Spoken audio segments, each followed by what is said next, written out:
member of the Student Leadership North, formerly Student Leadership Johns Creek, class of 2026, and a Chattahoochee High School junior. Tonight, my fellow Student Leadership Ambassadors and I are looking forward to presenting 9 candidates who are vying for 4 offices of interest to Johns Creek voters in the November 4th election. I would like to take a moment to introduce the other ambassadors. Our team includes Sporty Kakarla, Aditi Kothari from Johns Creek High School, Anya Shaw, Vishal Varma, and Zara Duque Vasquez from Northview High School, Amber Quinn, Sharia Atal, Princha Chanda, and Ishita Tyagi from Chattahoochee High School, Elliot Chin, Betty Hammond from Centennial High School, and finally, Ane Bahukandi from Innovation Academy. I would also like to take a moment to thank our Executive Director, Irene Sanders, for everything that she has contributed to the program. We wouldn't be able to succeed without her. In tandem, I would like to thank Lucy Liu from Johns Creek High School, who has aided us greatly as the Ambassadors Program Coordinator. Lastly, we would like to thank Principal Todd for permitting us to hold this debate here at Chattahoochee. We are very grateful for this opportunity you have provided all of us. Our Student Ambassador team would also like to thank the Secretary of State, Brad Raffensperger's office, for supporting the Ambassador Program, as well as the competition. Now, on to the candidates. Firstly, not all candidates have provided phonetic pronunciation for their names, so in the case of mispronunciations, please have patience. This evening, we will hear from both candidates for Johns Creek Mayor, Mayor John Bradberry and candidate Kelly Stewart. From candidates for Post 1 for Johns Creek City Council, Councilman Dilip Tunki and Anita Gupta. From candidates for Post 3 for Johns Creek City Council, Councilman Bob Erramilli and Shafiq Jadavji. From candidates for Post 5 for Johns Creek City Council, Councilman Larry DiBiase and Cal Couch, along with Tyler Chenault. Thank you to all the candidates for making time for us this evening. I would also like to acknowledge several dignitaries who are with us tonight. Scott Hilton, the State of Georgia Representative for District 48, Stacy Skinner, Johns Creek Councilperson, Elizabeth Warren, Leadership Johns Creek President, Arthur Holst, Leadership Johns Creek Board Member and President of the Rotary Club of Johns Creek, Amanda Weil, Chattahoochee High School Student Leadership North sponsor, Richard Brooks, CEO of Johns Creek Chamber of Commerce, Joan Compton, President of the Johns Creek Historical Society, Roya Schweinbeck, Leadership Johns Creek Board Member, Bob McDonald, Rotary Club of North Fulton, Johns Creek, Bob Onaga Delacqua, Leadership Johns Creek Board Member, Loretta Hale, Leadership Johns Creek Board Member, Linda McCain, our Program Director, Allison Wayne with ViStar, and Hardy Abbott with ViStar. Before addressing the rules, I would like to acknowledge a key issue within the debate, the proposed Performing Arts Center. Although this is a very hot-button issue that many voters feel key is to this election, due to regulations surrounding the proposed PAC bond, which is on the ballot, incumbents will only be able to answer questions regarding the PAC with facts, not their own opinion. The incumbents who voted to put the PAC on the bond are Mayor Bradberry and Councilman Tunki. The 2 incumbents who voted against putting the issue on the ballot are Councilman Erramilli and Councilman DiBiase. In the interest of fairness, questions related to the PAC are limited and will only be used to gauge the stance of the aspirant candidates. Although this may seem disappointing to some, the ambassador team encourages you all to do your own research after the debate, as the way the incumbents voted regarding the PAC is public information and available online. Now, let's get into the rules of the debate. The opening statements will be in alphabetical order by post, and the closing statements will be in reverse order. The post order will be Post 1, Post 3, Mayoral, and Post 5. Candidates are allotted 2 minutes to answer both. We have asked the candidates to use their opening statements to answer the following question to get to know them better. Candidates, please introduce yourself and provide some information about your background that qualifies you for your position. This question will be repeated. A question will be randomly drawn from a box by a moderator for each post. At all posts, the candidate will have 2 minutes to answer, then their opponent will have 1 minute to review, and then the original candidate will have an additional 1 minute to make their final remarks on the question. Specifically for Post 5, since there are 3 candidates, before a question is drawn, after they will be asked who they want to debate. Then a question will be drawn after the candidate is named. The same time and rules will apply. We will also have a series of lightning round questions in which the candidates will answer either yes or no once instructed by me to hold up their answer. Please hold your applause to the end of the debate. Finally, we would like all of you to silence your phones and join me in the Pledge of Allegiance. I pledge allegiance to the flag of the United States of America and to the republic for which it stands, one nation, under God, indivisible, with liberty and justice for all. Our moderators for the City Council debate will be Anya, Benny, Aditi, Zara, Ishita, and Amber. Our moderators for the Mayoral debate will be Swarthy and Elliot. On that note, let the debate commence. I'm Anya Shah, one of your moderators for Post 1. Candidate Gupta, you may now begin with your opening statements. Please introduce yourself and explain what inspired you to run for City Council. You have 2 minutes. Good evening, everybody. How are you doing? Good. My name is Anita Gupta. Thank you, Mrs. Sanders, and the wonderful Student Leadership Program for hosting us tonight here. A little bit about myself. I have a master's degree in economics and a degree in computer science. My husband and I opened our tech company 3 decades here before. And then also as a realtor for 30 years, I've helped countless people buy the home in the John Street.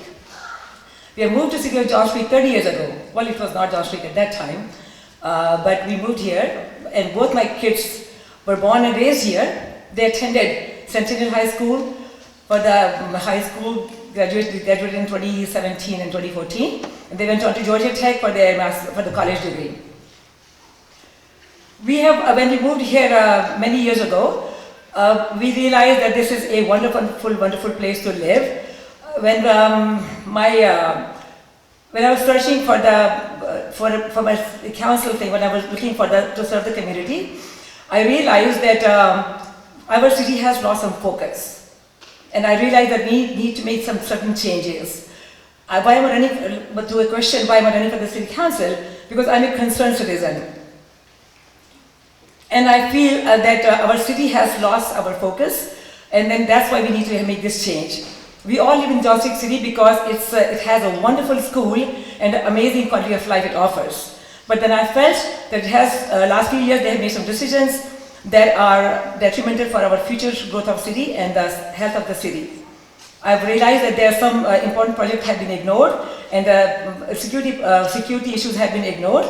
And then, so I promise and I make sure that as a city council, I will make 3 promises. Number 1, public safety. Number 2, fully protect our parks and recreation. Your time has elapsed. Okay, thank you. Good evening, friends and residents of Johns Creek. My name is Dilip, Tunki. My family and I have been a resident of Johns Creek for 25 years. I have a degree in civil and environmental engineering, MBA in finance from GSU. Professionally, my career spans over 30 years in engineering, business, and real estate. Give me the tools for problem solving, managing budget, and strategic thinking. Even before getting on the city council, I was involved in the community for over 10 years, serving on the city committees and non-profit boards, providing the deep understanding of the needs of the community. That's when I stepped up and served on the city council. From 2021, I've been making sure Johns Creek is safe, financially strong, and future ready. Together, we kept the crime lowest, one of the lowest in Georgia, investing in the technology and training for the officers, supported the balanced budget with the lowest tax rate in the county, opened Collie Creek Park, boardwalk at Town Center is going to be opening up, and introduced makerspace and robotics. Improved the roads, intersections, sidewalks, while increasing the transparency within the city government. We can't stop here. We got number 1 because of all these accomplishments. We can't stop here. We need to strengthen the public safety and again support balanced growth, improve the traffic. More importantly, ensure the seniors and the next generation have the tools they need to thrive. So I have the education, experience, and proven results. So Thank you, I seek your support Your time and has trust. elapsed. Thank you. Okay. Good evening, neighbors. Together, for the past 4 years, we made this city shine. We had great parks. Even our dog park is the envy of the nation. And we invited some great businesses into our city. Boston Scientific, Medley. Quality is not an accident. There's a concerted effort, just like Olympic champions. They work, they put their heart in, they focus. Just like that, we too did the same. But periodically we have to reevaluate ourselves. Check, we are spending our dollars wisely. Check, we don't have any excess baggage that is slowing us down because we are on a move. That is what I'm aiming for. Also, when you're coming back after a long day, I expect you to come to a refuge of comfort in Johns Creek. No surprises, no shocks, no drama, but peace and quiet. That is broadly my mandate. And I intend to make sure that happens with your cooperation and with your oversight and with our effort, people on this table. Here's what I want to promise you. Why did I take up this mantle? My previous background is I used to fly combat jets. They used to tell us, if not you, who? This is my city, my home. I can't expect somebody else from outside to come and take care of it. That's why I seek your support. Thank you for trusting me. Friends, my name is Shafiq Jadavji. I have been a resident of Johns Creek over the last 14 years. The reason why I'm here in front of you is because I believe we need a change for Post 3. And I want to be that change for you. I believe we need a person that's going to bring leadership, is going to bring integrity, and more importantly, bring substance. I've been involved in Johns Creek over the last 10 years, serving in a variety of capacity in leadership roles. I've been a board member of the Johns Creek Art Center. I've been a board member of the Johns Creek Public Safety Foundation. I've been a graduate of Leadership Johns Creek. I am also involved in the Rexon Parks, more recently as a chairperson, and I'm also involved in the Johns Creek Symphony as a board member. Now, what are my aspirations for the city? It's very simple.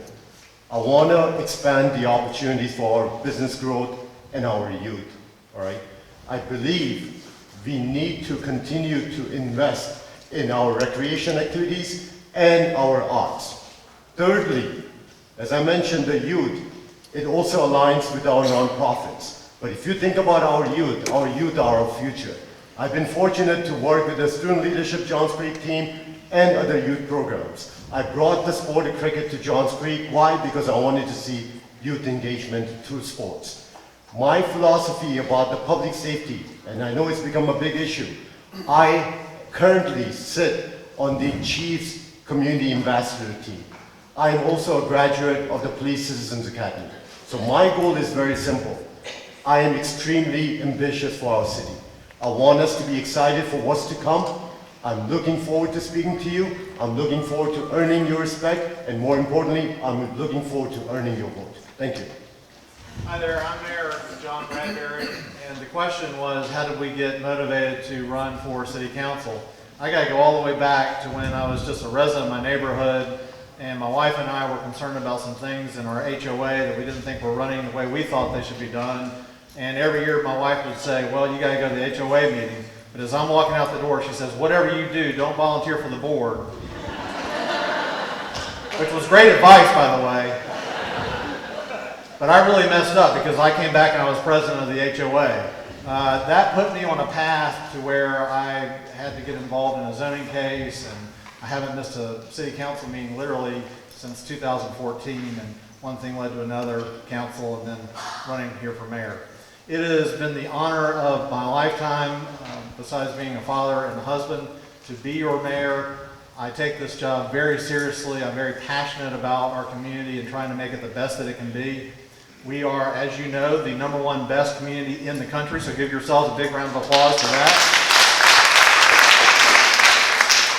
From a policy perspective, there are a lot of things that went into that. Public safety. We are also the #1 safest community in the country.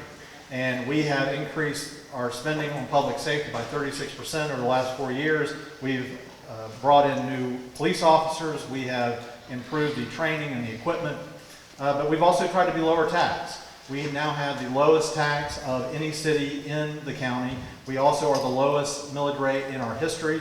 During the same time, 4 years ago, we didn't have a town center. Today, that's coming out of the ground. That is something that we are all going to be able to enjoy starting very soon. In the last 4 years, we've done a lot regarding our parks. We've stood up Holly Creek Park, like the Mayor Pro Tem, Dilip Tunki said. That has doubled the amount of acreage of our park system. And we've been making improvements at all of our parks across the city. And then transportation. We have done more in terms of intersection improvements, road improvements, additions to sidewalks and trails than in any other 4-year period in the history of this city. Bradberry, your time has elapsed. Thank you very much. Thank you. Good evening. My name is Kelly Stewart. A little bit about me. I am a Georgia native. My husband Tom and I have lived in Johns Creek since 2003. I have a master's degree from Georgia Tech in city planning. I have served in the local, state, and federal levels of government. Professionally, I'm a human resources executive. I've also served on the Johns Creek City Council in the city's formative years from 2010 to 2014, and during part of that time, I also served as Mayor Pro Tem. Governor Dill appointed me to serve on the Board of Directors for the Department of Juvenile Justice, and in that capacity, I also served as a school board member. I am a recorded pianist, singer, and songwriter. The decision to run for mayor was not made lightly. It was not even on my radar. After speaking to several business and civic and community leaders with their concerns, I made a decision to run for mayor. And running for mayor is not about Johns Creek being the best city, but about being the best mayor. And I'm running for 2 reasons. First, to restore leadership, ethics, integrity, and transparency to the mayor's office. And second, I am running to prioritize and fund our critical services first, public safety, our essential services second, and our non-essential services third. I am also committed to protecting our tax dollars from waste and to protecting our quality of life. I look forward to earning your vote for Mayor of Johns Creek, November 4th. Well, my name is Chenault, and I am a husband and a father. I have 3 kids that go to OC Elementary and Taylor Road, right next door. And I decided to run because I love this city. And I have a deep passion for the city and a deep passion for service. And that service has led me in different positions within the city and in the community. So I've served on the Johns Creek Board of Zoning, and I've happily served in that position. I served on the city's school engagement committee, as well as OC Elementary Student Governance Council, where I was making an impact in the schools directly. And then finally, I am professionally a real estate agent who specializes in property management. And so for 7 years, we've called Johns Creek home. I love this city, and I cannot wait to serve this city and in this capacity, because with being here and being proud to be here, I will give back to the people. People first approach to listen to you. I've listened to you for years. I've been in your neighborhoods. I'm an active member of Congregation Dortamid, where I also serve on the board there and teach Sunday school. So when I tell you that I'm in your community, I love this community, and I'm here to serve this community, I'm going to take that same passion right here on City Council. Thank you for your time, and I look forward to earning your vote. Thank you, candidate. My name is Cal Couch, and I am a local, I should say Georgia native. Sounds like there's only 2 of us. So I grew up, and I've never really left really more than 25 miles from where we are today. I did go off to college 1 year and played baseball at Florida, and ended up graduating from Augusta State. Thank goodness for a scholarship. And then I was parlayed that into a finance degree, and so that was a tremendous blessing. So I've lived in Johns Creek for 5 years. My wife and I, Reagan, have 3 children. Only one goes to Johns Creek High School. He's a 15-year-old golfer. So I am running because I'm so proud of our city. I have a servant heart, and I want to serve the community that served me and our family so well. So I look forward to hearing from you, the people, and listening to you. Your voice is what matters. We have the nation's envy of being the #1, the safest city, all of those things. And it's because of you sitting out there right now. Can't see you, but I know you're sitting out there. So we are the nation's envy. And it's not the people on this council or running for council or standing with me today. It's the people it's our students. It's our neighbors. It's our teachers. It's our first responders. So I'm proud to be a part of this city. I can't wait to get to know you guys, hear you, listen to you, and earn your trust and your vote. Thank you. Thank you, candidate. My name is Larry DiBiase, and first and foremost, I want to thank Student Leadership North here, as well as all the students, and Linda McCabe, as well as Irene Sanders for putting this together. It's a big deal, and I thank you for doing that. And also, just as important, that you, our citizens, are here tonight, because it's important. This is your city and your engagement. I applaud you for being here tonight. My name is Larry DiBiase. I've lived in Johns Creek for 31 years. I've raised a family. I've been here before Johns Creek became a city. I've raised a family. I built a career on technology and real estate. Then I poured my heart into public service. I served on the JCCA, Johns Creek Community Association. We were a group of individuals that actually, when the HOAs had problems, they came to us and we pushed against the city to make sure they were accountable to the zoning codes and to make sure that they put citizens first. So that was important. I was also put on the BZA by Mayor John Bradberry. He recommended me for the BZA a couple years ago. So that was the BZA and the City Council are the only two groups that adjudicate cases. That was important. And little by little, people have asked me, can you move up to council? Can you move up to council? So I've been on council for the last 4 years, and it has been my humble gratitude and my humble, appreciation for serving you these past 4 years. I stand on a platform called Community First, because it's not about just buildings and budget. It's about you, the people. It's about your safety. It's about your quality of life. It's about how we live together, and it's about your voice. Thank you very much. Thank you, candidate. I would also like to inform the candidates of a new rule. We will be introducing you to be able to finish your sentence once our timer says stop, but after that, you cannot continue. Thank you. All right, we will now move into post 1. Candidate Gupta, your question is, considering the majority of the city's population are families, public interest is in favor of a more walkable and bikeable city for our children. What do you think is the best solution for our city? Bike lanes or multimodal trails, considering our size and density? So to be able to make the city more walking friendly and the bike friendly, I think it's a great idea. Obviously, we have a very tight, our infrastructure is very tight. Our population has increased, so there's a demand for the cars, a lot more cars on the street. So to be able to reduce the traffic on the street, the additional bike lane will be helpful. And also, I think there should be a dedicated bike lane to keep the people safe. If it is multi-mode, then it could be a problem with the cars and bike accidents. Keep them safe. It's important to have the bike lane. And of course, also the sidewalks will be important for people to be able to walk and get to the destination. It'll reduce the traffic on the streets and also promote the health also. Thank you so much. Thank you, candidate. Good question. City has been working on the connectivity.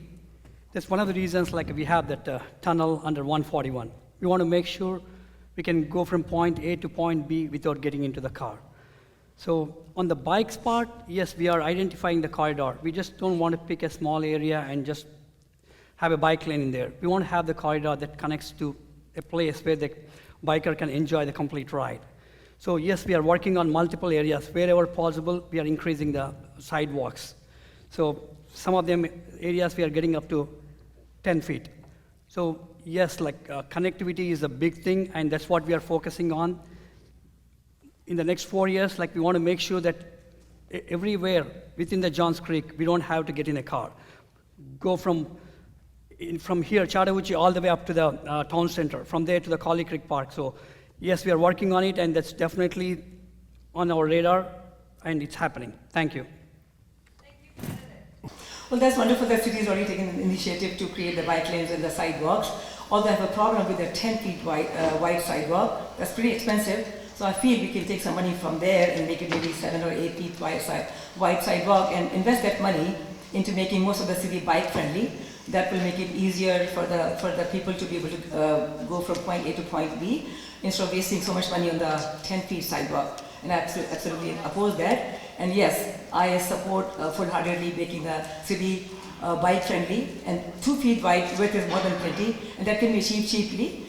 Just by striping the road, we can easily accomplish the goal of having the bike lane in most of the cities. Hopefully that should help, and hopefully that should happen in the next 4 years. Thank you. Thank you, candidate. The Performing Arts Center is estimated to cost $60 million, with $20 million coming from the city budget and $40 million from the bond referendum if passed by the taxpayers. Given that such large projects can exceed projected budgets, how will you on City Council ensure that the total expenses do not exceed the threshold? And if they do, what specific actions would you take? You have 2 minutes to respond. Again, PAC. As a council, we all decided that yes, we always supported the rollback and kept the taxes lowest. And like the big projects like this, we said, yes, we should reach out to the residents and put as a bond referendum so that residents can decide the advantages and disadvantages. Yes, it comes with a cost and there are some benefits. So they'll go back and look at that and decide. Coming back on to keeping track on the budget, yes, like its overall cost is $60 million, which includes construction costs, construction documents, and a $5 million contingency, and another $2 million for the inflation. So everything is rolled into the overall project cost, and the 20 millions within the city, it's been projected like it's not cash in hand, it's the accessible funds in the next couple of years. So yes, definitely we made sure that all the components are rolled into the estimates based on the consultant feedback, and we are making sure that that's going to be done within the boundaries given in there. Thank you. Yeah, so the city is planning this $60 million boondoggle that we don't need to begin with. So that is the biggest problem with any capital project of the city that city takes over can never get finished within the stipulated budget. We have seen it time and again. The Magnus Ferry Widening Road started at $37 million, now is $78 million. Same thing, Pali Creek Park. We took the bond at $40 million in 2018 or 17. Park money is all gone, but park is not even 45-50% done. So we know this thing cannot be finished within the budget and the time, and this will run into the issue. That is why I strongly hope and believe that the bond does not pass. And if it does pass, it will be a problem because then I know this will go over and into the higher budget, more money, and we'll have to take the money from the essentials and critical items, and it is not acceptable to us. So hopefully the PAC, people please understand, do not vote for the PAC. It is going to be a big burden for us for the generations to come. Thank you. Thank you, candidate. So the projects like, yes, those are the past projects, the boardwalk at Town Center. The project that we took up and it's happening, it's within the budget. Even we had the contingency left in there, so we were going to come back and use it for something else. So projects are done in a better, and we are thinking out of the box and we are making sure that everything is rolled into the projects. If on the PSC side,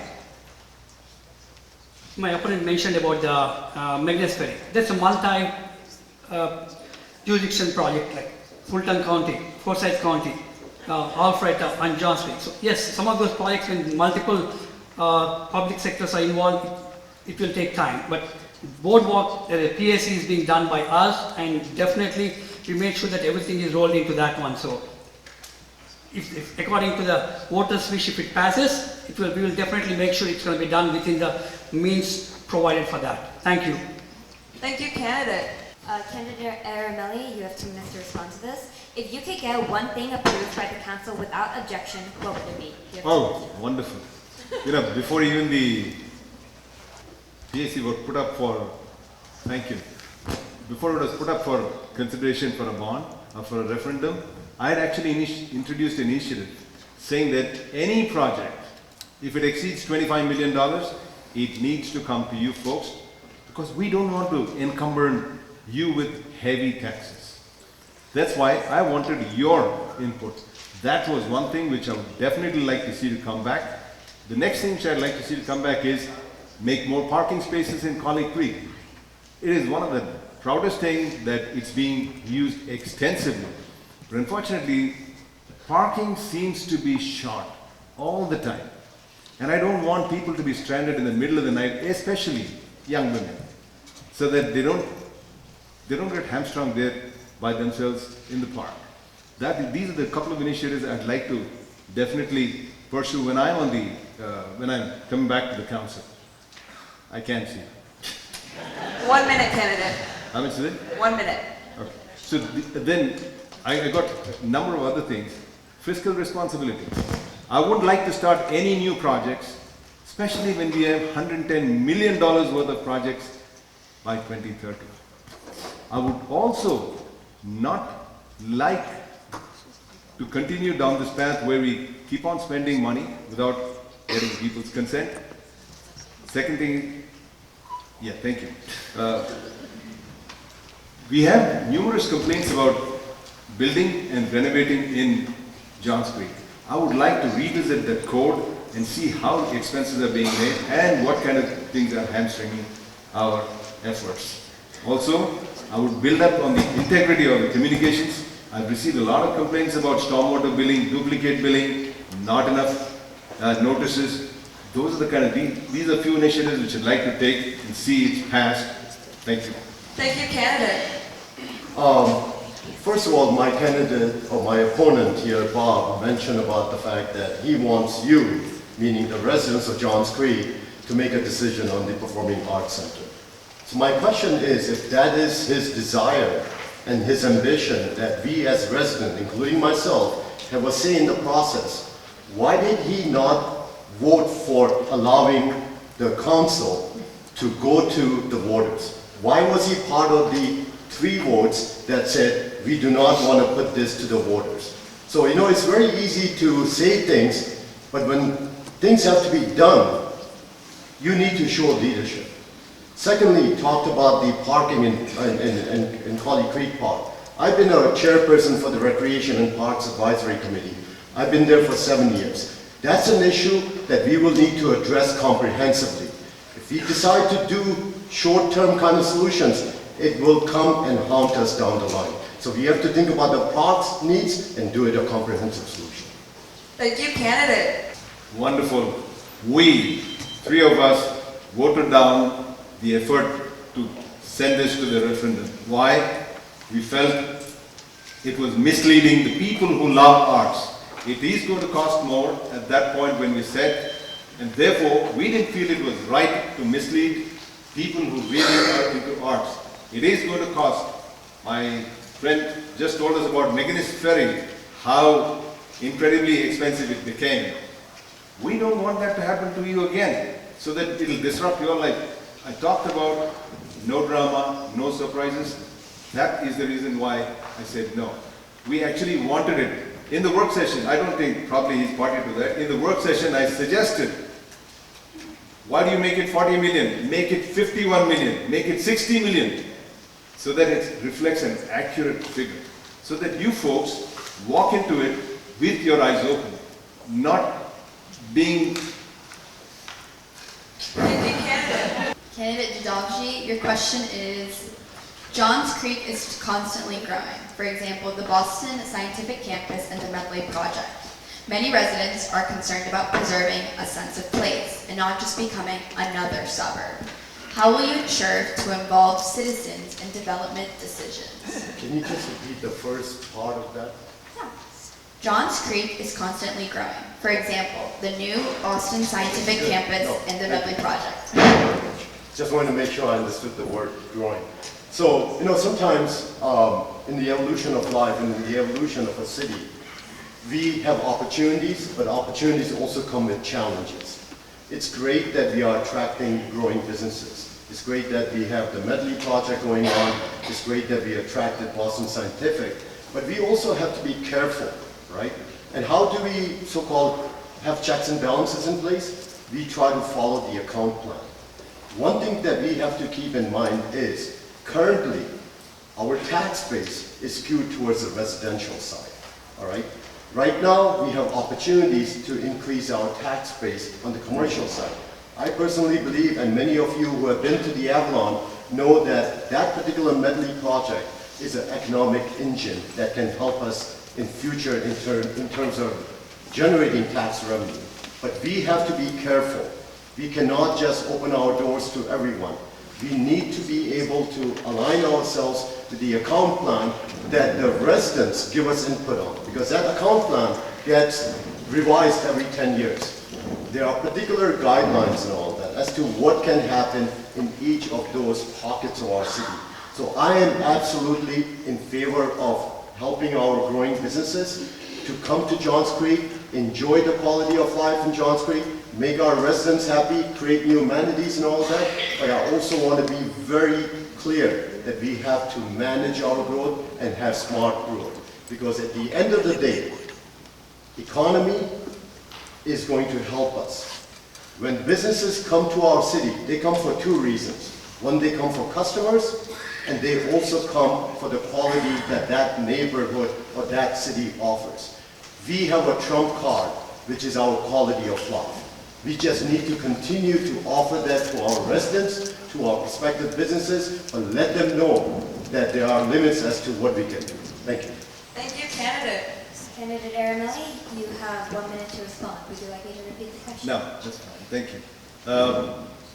Every action of city regarding this expansion is governed by a very sacred document called comprehensive plan.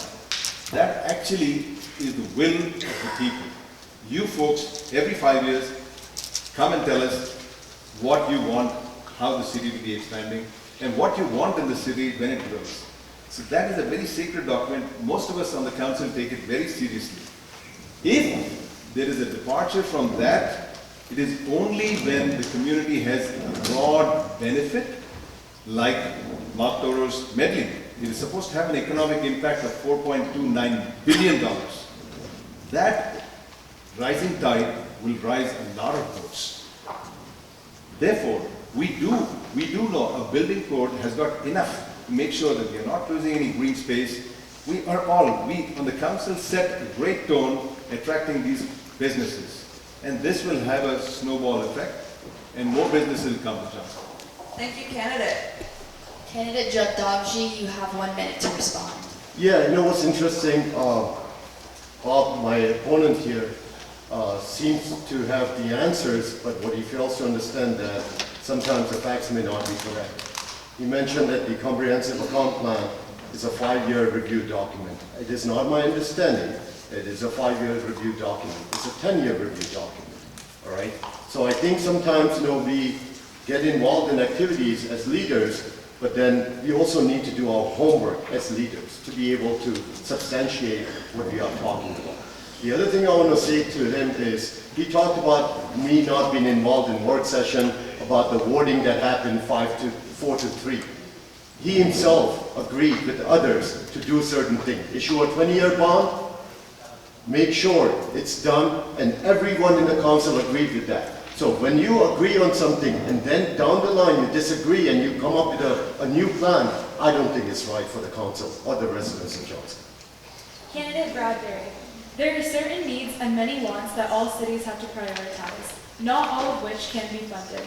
Please tell us what you think the top 3 needs are of Johns Creek and your top 3 wants for the city. All right, so obviously we are always living in a world of scarcity. And I'm very proud of the fact that in Johns Creek we have tried our very best to live within our means. And like I said earlier, I'm a big fan of the rollback rate, and I propose that to the council every year as part of the budget. As far as things that we are always going to need, we are always going to need the very best public safety. And that is something that we pride ourselves on. That's something that I hope that all of you have been able to enjoy and take great confidence in. Obviously, we are constantly having to evolve from a traffic standpoint. We are unwinding in a major way from COVID. Obviously the traffic and the cars are all coming back. We've done a great deal to improve our road network, but we have more still to do. And of course the parks. It was said earlier that Cauley Creek Park is only half done. We talk about there being a second phase of Cauley Creek Park. I think about Newtown Park, and we're probably on the 50th or the 51st phase of Newtown Park. We are constantly going to be improving our parks, and that's something that we need to do because that's very key to our quality of life.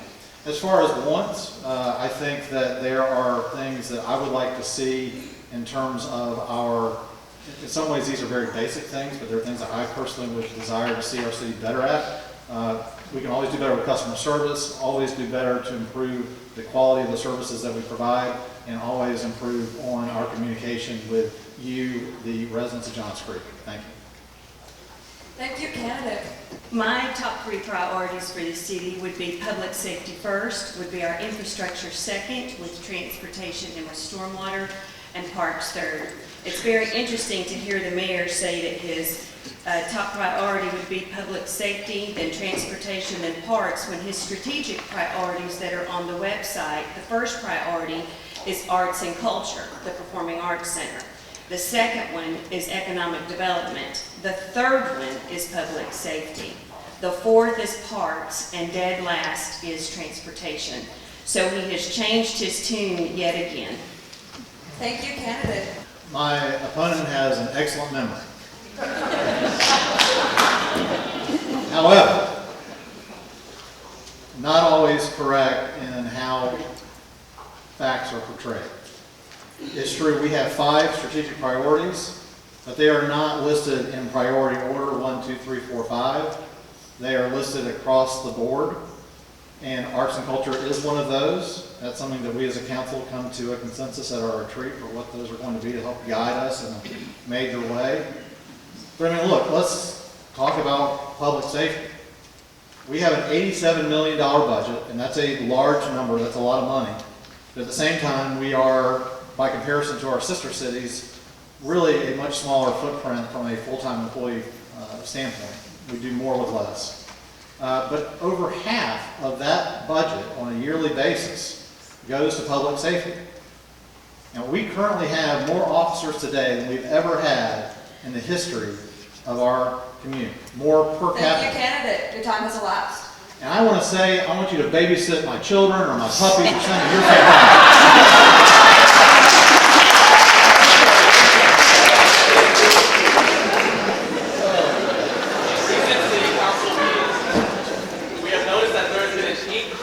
Level of dissent among council members. This has led to a lack of civility in discussions, especially regarding the budget. How do you plan to restore respectful dialogue and productive collaboration among council members if elected? The number one thing that I want to do for the mayor's office is return leadership. That is what is seriously missing. When the mayor ran for the first time as Mayor of Johns Creek, he ran on a platform of unity. Today, we have never been more divided as a city. He has divided the city on the Performing Arts Center bond. The city council is divided, and the city staff has a 50% turnover rate. What I would do to restore civility and decorum to the city council is to meet with each council member one-on-one, to understand their strengths, to understand their interests, and to get from their perspective what are the problems and what needs to be resolved. Then I would pull the council together and we would reset how we're going to operate with each other. I don't want a new slate to come in and we have a new division. I would expect that some of the votes would be 7-0, 6-1, 5-2, 4-3. I want us to debate issues for the betterment of Johns Creek, not to debate against each other just for the sake of having a divide. I want that division totally to go away and for it to be a council that works together regardless of what issue comes across our desk. Thank you, candidate. Mayor Bradberry, you have 2 minutes to We have had, over the last 4 years, I think, a respite from what had been a period of long on drama, embarrassment, sometimes scandal, investigations, seeing bad headlines about Johns Creek in the newspaper. It has been my great pride that we have, I think, really improved the tone coming out of City Hall. A lot of, frankly, I can't keep up with all the things that were said that are not true. But I will say this, we work on a budget for 3 months as a council. We had that all buttoned up, ready to be passed. We had a motion on the table. There was an amendment motion made that added 15 different items for quote-unquote public safety. And so if you can imagine being in that situation as the adult, I can't vote for that. I don't care if you're giving me the cure of cancer. It's not vetted. It was important. Thank you, candidate. Your time has elapsed. Candidate Stewart, you have 1 minute to make your rebuttal. Let me rebut that budget. The mayor makes the budget. What he is referring to are public safety requests. He knew about these from March and he suppressed it from the city council to the point a council member had to file an open records request to get the information. He knew about it in March, he knew about it twice in August at work sessions, and he was told about it again in September to vote for it, and he still refused to amend it. So it just goes to show that public safety is not his first priority. He built the budget around one project, his Performing Arts Center. Thank you, candidate. Before we move on to close 5 questions, we have a lightning round question just for the 2 mayoral candidates. Please use your yes or no cards to answer this question. With controversy around the PAC and some suggesting that even if the majority voters votes one way and the PAC, the mayor can push for their preference through other means. If elected, will you commit here tonight that you will not push for or against the PAC by other means, and you will uphold the will of the constituents? Candidates, please clearly hold up your card so that the audience can see. Thank you. We will now move on to the next post.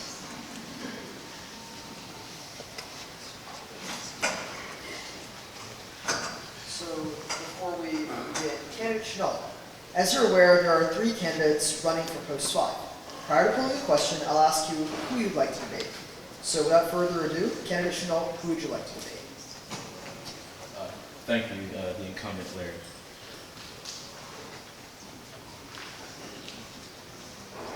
Candidate Chenault, here's your question. With passage of the fiscal year 26 budget, many residents and members of the City Council have become increasingly concerned with budget projections and the lack of communication between members of City Council and department heads. How will you ensure transparency in our city's budget and make sure that funding is allocated efficiently? You have 2 minutes to respond. Thank you. So, I think first and foremost, the position of a leader should always be transparency. I would love to work with everyone, anyone that stands up here. I have no problems with getting along, working together, but I think it takes cooperation. It takes all of us to get the job done. So it's not just on me. It's about doing the will of the people, but together. So I have the experience working on the Board of Zoning, working with city staff, getting the reports, seeing those reports, bouncing ideas off of them, and communicating and talking with them. This is not new to me. This is something I'm very proud of, and I plan on doing the same thing being in office. You will always know what I'm thinking. Always be transparent. I actually have a rubric that I decided to put together just so that I can always stay on topic, on task while I'm leading. So my mind is always clear and it's always independent. Thank you. Thank you, candidate. Candidate DiBiase, you now have 1 minute to respond. Would you like me to repeat the question? No, I'm good, thank you. So, Johns Creek is, the charter of Johns Creek is set up as a weak mayor system. There are 284 employees in Johns Creek, the city. There's only 3 people that report to us, and that is the city attorney, the city clerk, and the city manager. The way the budget is structured today, all the department heads meet with the city manager. She goes through all the different needs and wants, and then creates a tier 1, tier 2 system. Okay, so if we're going to better this budget process, we need to change structurally the way it's set up. We need to make sure that the council member, every single council member, has the opportunity to have questions to the police chief, fire chief, and the community director of community development. It's critical because today we have someone that is actually screening out information, hence the FOIA request for when the police chief wanted 4 new officers. Thank you, candidate. Candidate Chenault, you'll have 1 minute to rebut. Yes, well, thank you. I have a relationship with our chief. I have a relationship with both chiefs, Chief Coons and Chief Mitchell.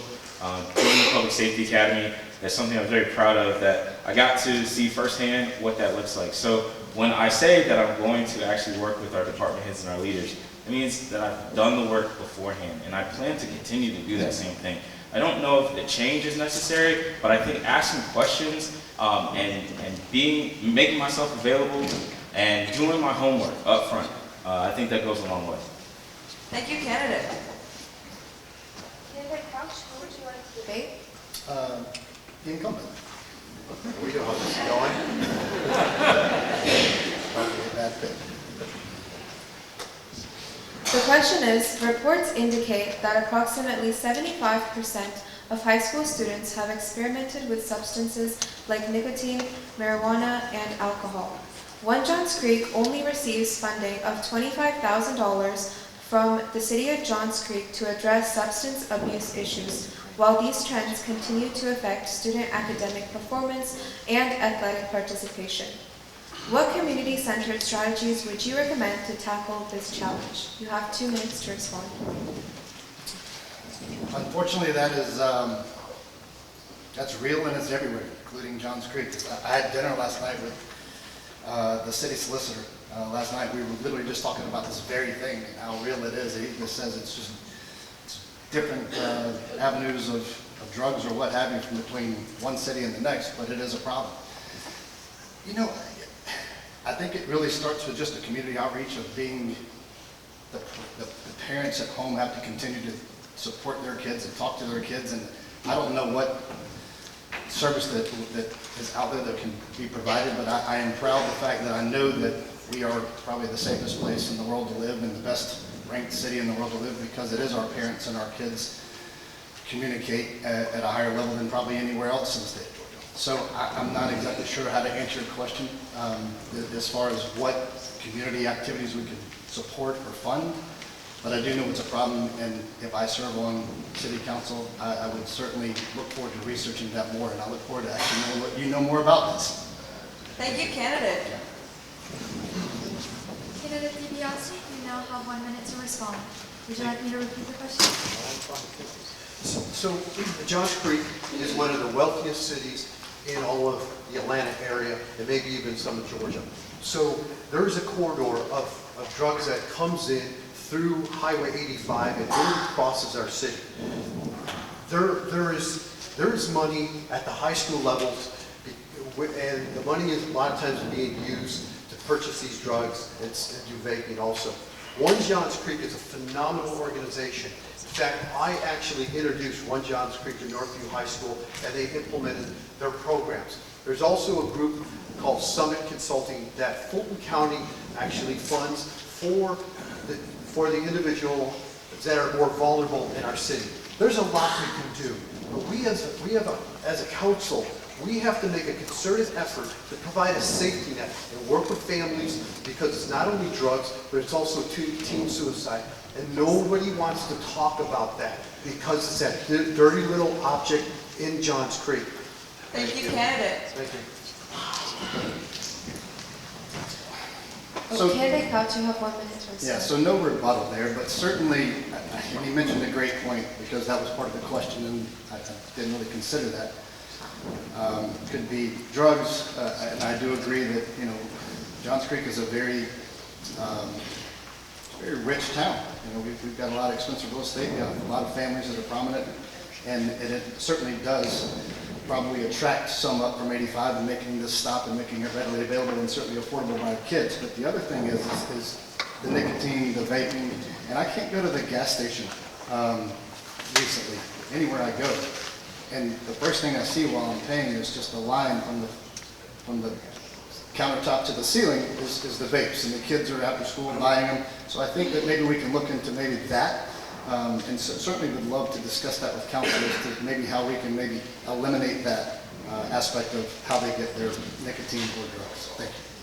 Thank you, candidate. As a reminder, candidates, please wait to respond until the mods say so. Thank you. Candidate DiBiase, who would you like to debate? Tyler Chenault. Okay. Candidate Chenault, be ready for a response.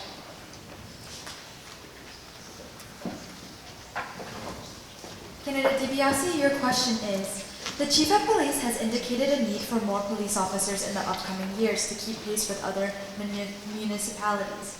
However, the City Council recently approved a budget that did not fund additional police. How will you ensure this need is met if you are re-elected? Thank you very much. This ties into the previous question and a question that was that the mayoral candidates have debated. The police chief, back in March this year, requested, and it wasn't a simple request, it was, quote, I have no option but to request 4 new officers with patrol cars because crime in many categories, burglaries, home invasions, is increasing in Johns Creek, period, full stop there, okay? So, and right now, we are about 1 officer per 1,000 residents in Johns Creek.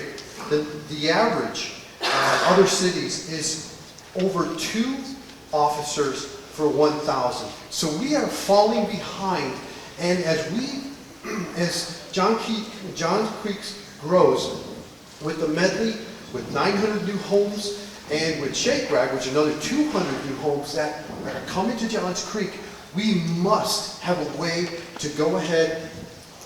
We must have a way to go ahead to make sure that the officers, police and fire, are fully funded. So it's not only the cars and the officers, but their equipment that they have. And the only way to get this is to have a real meaningful dialogue with the police chief and the fire chief, so we can move it forward and we can bypass a subjective tier 1, tier 2 category. And that's where the open FOIA request occurred, and that's why on the dais we presented that, because that information was just presented to us. And I'm sorry I'm going on. Thank you. Candidate Chenault, you have 1 minute to rebut. Would you like me to reread the question? Yes, please. The Chief of Police has indicated a need for more police officers in the upcoming years to keep pace with other municipalities. However, the City Council recently approved a budget that did not fund additional police. How will you ensure this need is met if elected? You have 1 minute. Thank you. So, like I said before, this past summer, I joined the Public Safety Academy for the reason of getting prepared to be in this position. I wanted to see what our officers saw. I wanted to see how I could support them and be able to have these conversations. So one of the many things that I got to do as a Public Safety Academy member was do a 4-hour ride-along. So I sat with Officer Johnson and I got to see, hear, and feel what he feels for that 4 hours. And what I can tell you is public safety is a top priority for our officers. We have elite officers, but at the same time, we can get more out of our community. One of the things that the officers told me repeatedly is what they love about this city is that how we come together and support them. We listen to them. We respond well to them. And I would continue that effort. I think when more community knows about the safety and the safeguards that we can put up to help keep our community safe, to help support our officers, I think we can be ahead of the curve without even having to step forward and talk to the chief. Thank you, candidate. Your time is elapsed. Yes, thank you. As a citizen and not an elected official, you can meet with officers, you can take ride-alongs with officers. It's okay and it's wonderful. Coffee with cops, you can have these meaningful conversations. But as an elected official, we set policy. We are at the top like a board of directors. We cannot go into operations. I cannot pick up the phone and call the police chief and the fire chief unless I go through the city manager. And many times, she will want to be in those meetings. So the meetings and the conversation can be guarded because everyone reports to the city manager. In order to change the way we operate as a weak mayor system, we must change the charter, which would allow, or the mayor can actually say, Councilman, you be the liaison from the police and the fire to the council. That has not occurred. Thank you, candidate. All right. Given the rising popularity of Colley Creek Park and other nearby parks, where would you place park completion as a priority if elected? Where? It's a yes or no. It's a yes or no question. Would.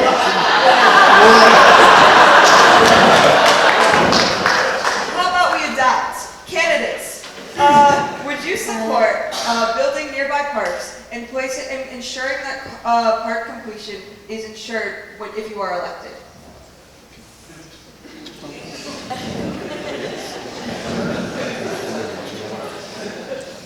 Candidates, please all answer. Thank you.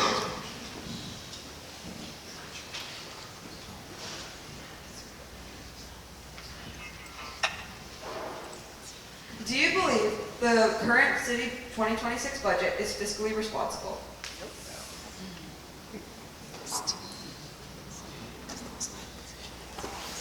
Thank you.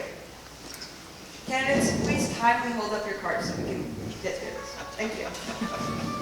Should Johns Creek commit to adding more bike lanes along roads?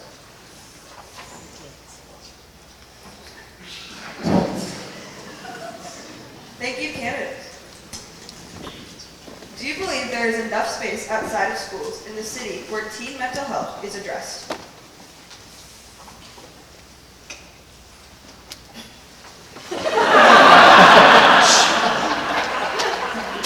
Thank you, candidates. Are you committed to youth sports programming in Johns Creek? Thank you, candidates. Is Johns Creek Police Department equipped to handle the traffic and crowd control needs of the proposed Performing Arts Center and Medley development?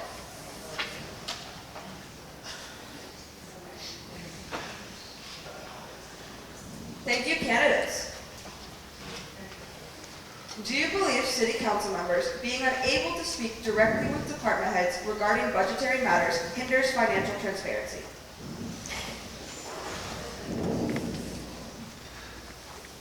Thank you, candidates. Finally, do you support any tax increase to fund city development projects in Johns Creek?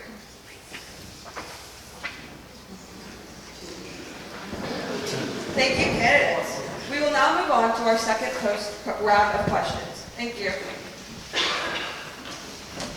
Candidate Gupta, you will have 2 minutes to respond to this.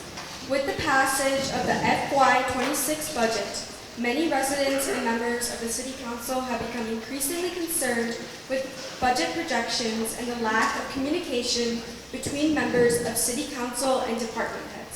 How will you ensure transparency in our city's budget and make sure that funding is allocated efficiently? That is a great question, an important one. When the budget is being presented, it's one of the key element of how the future is going to shape, that the yearly thing will shape in city. This is going to be very, very important thing. So the budget is presented.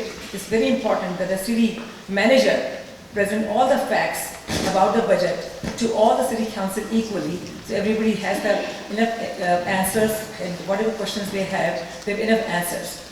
They should not be able to, they all should be treated equally, and they should not be able to, they should not have to request for the open record to get more information from what is being asked and discussed in the budget. There are a lot of information they are not able to understand what is exactly being listed in the budget. So they will have, in fact, in the FY26 budget, there's some issues where Councillor Skinner has to ask for the open record to be able to get some answers. And that is why she had to come up with this last 15 requests at the day of the voting.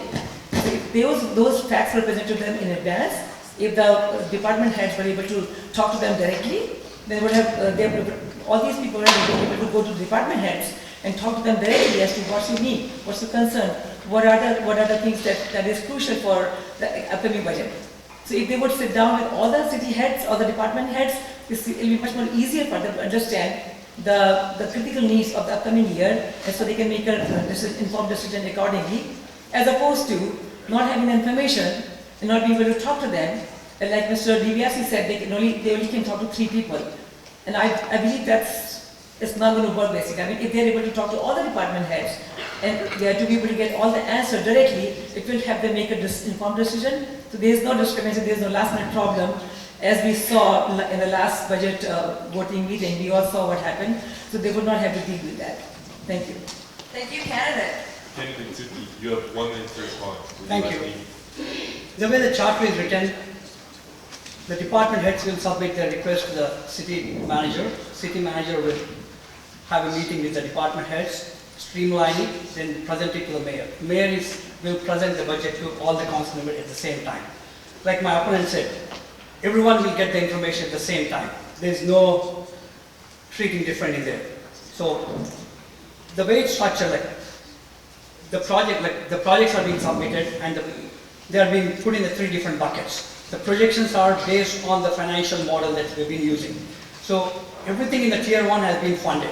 Tier 2, if you go back and look at the page 89 of the budget book, everything in the tier 1, tier 2 have the funding in there. Just because it's put in the tier 2 means like when the department head is going to come back and say, okay, here is the need, that's when the project, those initiatives will be moved forward. So again, the way it's structured, it's been done perfectly, and everyone has been presented at the same time, so there's no discrepancy in there. Thank you, candidate. Your time has elapsed. As a reminder, candidates, before you respond, please wait for the moderators to finish talking. Thank you. Candidate, you have 1 minute to respond. So as my opponent said, all the facts are presented to everybody at the same time. If that is the case, then why did Mr. Skinner had to request for the open record to get the information as to what police chief had requested? The information had come to them to the last minute when she had to ask for the request, open record request. So that is why, I mean, I don't think that's the accurate presentation what my opponent said. It has to be, I mean, they should be able to talk to all department heads to be able to get the information beforehand, so that they can make an informed decision, and then they do not have to, like I'm repeating again myself, but then they do not have to reshuffle the last minute while they're making a decision for the very, very crucial element of a city council, which is the budget, which is the foundation of how the city is going to run for next whole year. Thank you. Thank you, candidate. Candidate Tunki, you will have 2 minutes to respond to this. The city has many needs at once, and not all can be funded. Please tell us what you think the top 3 needs of the city are, and what your top 3 wants are. Good question. If you look at the budget, we have like a $84 million budget. Another 4 from the surplus that's been added becomes 87. But 64 million is for the operations. So we still have the $20 million like buffer in there to take care of the other accruals, infrastructure accruals. So the main thing to make sure is the public safety is going to be funded. And accruals. We keep adding to the accruals to make sure that they're being addressed when there's a need. So in 2026 budget, the accruals went up for the infrastructure accrual. And going back to what my opponent said, the way the charter is written, city council members, we are the board of directors. We don't get into the operations. So our role is to go back and look at the budget that's being presented and evaluate and do that one. If my opponent really wants that, then you got to go back and change the charter. But the way current charter is written, the budget is being presented to us. We are evaluating the budget. We are making sure that tier 1 projects are being met and tier 2 will be met, and tier 3, yes, good to have it. So if you look at, again, like I said, page 88 has all the tier 1, tier 2 requests, and page 89, you can go back and see like what is requested, what's being funded. So we do have the funding needed. So if anyone is telling that public safety is not being funded, that's not right. And another thing that's been going, officers ratio.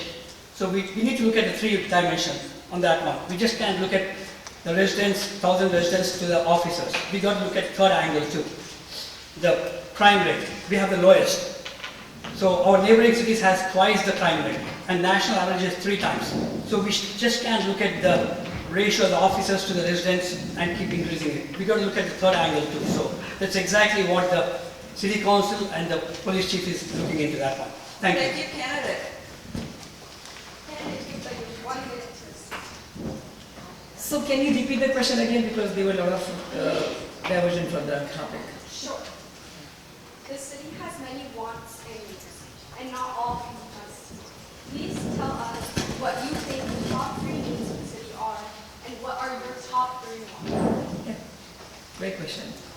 So definitely for me, number 1 is public safety, fully fund public safety. There is, as we know from the page 94 of the budget, there is a critical need from the chief of police for the additional cadets and the cars and the 3 fire trucks are obsolete and old, they need to be replaced. So they have the clear need of 5.4 million towards these safety essentials. So we need to, first of all, we have to fund for that. And secondly, we have to ease the traffic. Traffic is the biggest problem in the city.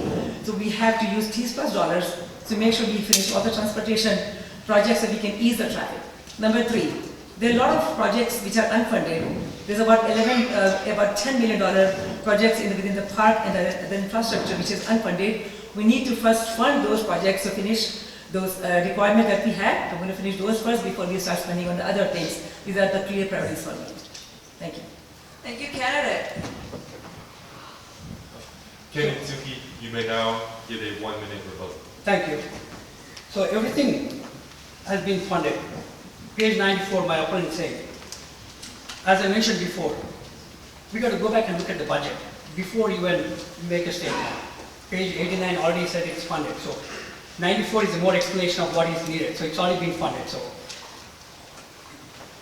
coming back to transportation, T's plus projects. Yes, we have done almost like 14 projects from the T's plus 1 and 4 are in the works. And T's plus 2, we made different buckets to address congestion, bike lanes, bridges, and landscape and streetscape. So we are definitely going back and making sure that T's plus dollars are spent in a good way. Infrastructure, we keep accruing it. So if you look at this year's budget, we funded 14 police cars. So there is a reason we are funding accruals. When there is a need, we draw from that. So everything has been funded as requested. Thank you, candidate. Candidate Erramilli, your question is, the city updated the Parks Master Plan in 2023, which calls for several $1 million in park enhancements and improvements over the next 5 years. The 2016 $40 million Parks bond money has been totally spent, and there's another $40 million bond referendum on the ballot to build a performing arts center. What is your plan to accomplish the parks project the community is expecting? You have 2 minutes to respond. Yeah, this is what we talk of scope creep, the expense creep. Yes, initially when 2016, when we had the Parks bond, it was 40 million. This was supposed to have done, Collie Creek was along with 8 other projects. It didn't happen. But if you go back to review of plan earlier, this gentleman was saying is every 5 years we revise the comprehensive. We review and visit the comprehensive plan. We don't update, we update every 10 years. Going back to the case of the Parks plan, 23, we had a revision. This year, we have $3.6 million worth of parks unfunded. By 2030, this will go up to $6.2 million. This is what is talking about scope creep, and when you're not budgeting enough dollars for this is continuing to happen. And that's when you had this flashcard on, do we have adequate budget? I said no. Please understand, when decisions are taken on the council, democracy works in a strange way, which means whatever the majority says, it goes. It doesn't have to be for the benefit of the city, or it doesn't necessarily have to be benefit of the city. Whatever the will of the top four. So this is what was besetting our council. When we talked of divided council earlier, the mayoral candidates addressed, this was what was happening. And I strongly suggest, when we talk of interactions between council members, I would strongly urge, stop smirking, stop, being contemptuous of the people who are looking at each other. A modicum of decency will achieve a lot more than any other rules and decorum rules we install. I strongly believe that all this would have been taken care of if, instead of saying that, hey, you're running out of money, address it. Thank you, candidate. Your time has elapsed. Candidate Jadavji, you have 1 minute to respond. Would you mind repeating the question? Yes. If you don't mind. The city updated the Parks Master Plan in 2023, which calls for several $1 million in park enhancements and improvements over the next 5 years. The 2016 $40 million Parks Bond money has been totally spent, and there is another $40 million bond referendum on the ballot to build a performing arts center. What is your plan to accomplish the Parks project the community is expecting? Fantastic question, and I'll tell you why it's a fantastic question for me. I sat on the Recreation and Parks Advisory Committee for over 7 years, more recently as a chairperson of that committee. My team and the Parks and Recs team actually went to the details of the recent plan that was put forth. Now keep in mind, in the last 7-8 years since we raised the funds, we have had numerous parks built. Not only Collie Creek, we have many pocket parks that have been established, right? So as a team, when we went through this, it was a comprehensive plan. At the same time, the Performing Arts Center is not one of the either. A lot of times I hear this, that it's mutually exclusive. You can do this, but you can't do this. I'm a believer, when opportunities come, try to do both, but do it in a cohesive manner and a sound manner. Thank you, candidate. Candidate Erramilli, you have 1 minute to respond. As a council, we expect people like Shafiq, who's on the Recs and Park team, to let us know what is required, what is lacking, and then the council acts. Now, how about this $3.6 million unfunded request this year? We didn't have crickets. What about $6.2 million, which is going to be the result at the end of 2030? Crickets. Unfortunately, this will continue if people don't speak up. Therefore, I strongly urge whoever is on the committees, whenever we nominate people on the committees, please, we really admire you for stepping up and working for the city. I also want you to get honest feedback from you folks. $2 million we spend on the parks, and yet we see things can be done better. And that's where I expect people who are on the committees to come up. Unfortunately, my friend who was in the chair of that didn't come to us. I wish he had come to us, and we would have definitely addressed, though it's not as much a strong priority like public safety, we would have addressed. Multiple times this year, residents have protested the development of houses near Shafiq Park, citing environmental concerns.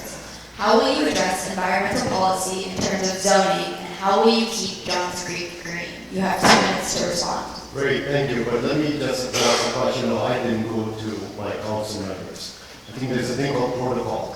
So my team, the Recreation and Parks Advisory Committee, is headed by the Parks Department. Whatever concerns we have, we go to her, she goes to the council. So it is not accurate to say that I didn't. You give me the liberty to go and talk to people. How did cricket get done in Johns Creek? I spent 10 years talking to everyone here, right? As far as that particular project is concerned, one thing you have to understand, that zoning project that came about, first of all, we have the comprehensive account plan. My question is, how is it that that particular zoning that was deferred and came back again, and it was an important element for the Shafiq community, because they all came in green shirts. How is it that my opponent here decided to take some actions in that particular zoning process that not only ended up adversely affecting the residents of that particular community, but also put the city at risk. And the city had no choice but to approve that particular project, which was Toll's brother. So when we talk about environmental consciousness and living within our boundaries, we have to do that. We have the comprehensive account plan. But I think as leaders, you elect us as leaders, we have a responsibility to know what are our ethical, conscious responsibilities, but more importantly from a protocol perspective. We cannot just go out and do things and put the residents at risk and our city at risk. Thank you, candidate. Candidate Erramilli, you have 1 minute to respond. Would you like me to repeat the question? Yes, because he answered an entirely different question. Multiple times this year, residents have protested the development of houses near Shafiq Park, citing environmental concerns. How will you address environmental policy in terms of zoning, and how will you keep Johns Creek green? Yes. Here's what. Earlier on we said the comprehensive land use plan is a very sacred document. What happened at that particular place is a decision. But our building codes are such that we do not allow green space to be reduced. The Chattahoochee National Forest which is there, that is a separate boundary. We can't touch it. There is a requirement what needs to be done along the river. These are all codified. The city also has some certain codes that you can't disturb from the river's edge to 75 feet. These are all there to ensure that the green space is protected. And especially that particular project which we're also having a beautiful project called Chattahoochee Corridor, so that all folks can enjoy it. Because we do believe in green cover, this particular council has gone the extra mile to earn the moniker Green City. Thank you, candidate. Before you respond, candidate, please ensure that you do not respond until it's your allotted time. Thank you for the heated debate, though. I'm sorry? She said thank you for the heated debate. Candidate Jadavji, you have 1 minute to rebut. Okay, thank you. So as my opponent said, I didn't answer the question. I will say one thing, all right? When we talk about green space, over the last 6-7 years, we have doubled our park space from 200 acres to 400 acres. As part of the overall green space, every element of our city activities is trying to make sure we maintain green space. Because if we want to create a walkable city, how are we going to enjoy that quality of life if we have just brick next to us? We got to maintain that. It is an important element, not just for sports and recreation, but those who like to just walk around. People love Collie Creek Park. Why? They love walking on the trails and all that. So I know from my experience perspective as a chair of Rexon Park, green space is not just important for those who are in sports, but everyone to maintain the quality of life. Thank you, candidate. We will now move on to the mayoral post. Mayor Bradberry, our City Council's strategic priorities include boosting recreation in parks and arts and culture, yet there are gaps in youth programming. As mayor, how will you expand partnerships and programs, especially for youth, to ensure these new initiatives foster meaningful youth engagement? Good. So it is true that our community has a need and demand for youth sports and recreational programming that is outstripping oftentimes our facilities, even with the addition of the Collie Creek Park. We have sought to try to do things that are innovative as much as possible, especially partnering with Fulton County schools. The schools have exceptional facilities. Just like being here at Chattahoochee, this is where we've had the State of the City and all the other high schools. This is a beautiful auditorium. But they have wonderful turf fields, and we have gotten an agreement with Abbott's Elementary, and we are working to try to get expanded agreements with 2 other elementary schools where hopefully we'll be able to expand for the youth football. And youth football, take as an example. That is something that the council and I have talked about. We have asked that we have a field painted for stripes for football. That has been there in Polly Creek since actually February. And I think the council did a good job of telling the staff that we want to reorganize and simplify and make it easier for our families to interact and engage and find where they can get plugged into youth sports here in Johns Creek. But it is something that I have said I'm committed to making a higher priority in the second term. Thank you. Thank you, candidate. Candidate Stewart, you have 1 minute to respond. Would you like me to repeat the question? No, I'm good, thank you. What the mayor just described as Parks partnership with the schools, you need to understand you and I are being double taxed. We already pay taxes to the schools. Now through our city tax, we're paying more taxes to the schools. What we need to do is to prioritize the budget. The funds for in the capital improvement plan, the 40 projects that we've heard about tonight that are tiered, there are 8 parks projects that are $2.8 million that have zero funding. And it's because it's being crowded out by his Performing Arts Center, the construction documents. But we need to use our own parks. We need to properly fund them in the budget and stop the double taxation that's going on. Thank you, candidate. Candidate Bradberry, you have 1 minute for your rebuttal. All right, so my big regret for the Performing Arts Center referendum is that I think I naively thought that this would be a very fair, honest debate, conversation, discussion among all of us as members of this community about the merits of the Performing Arts Center. There was talk earlier about division in the community. I don't know that our community has been divided like it is now, really, in the last 4 years. But it has been because of misinformation that is flooding into social media.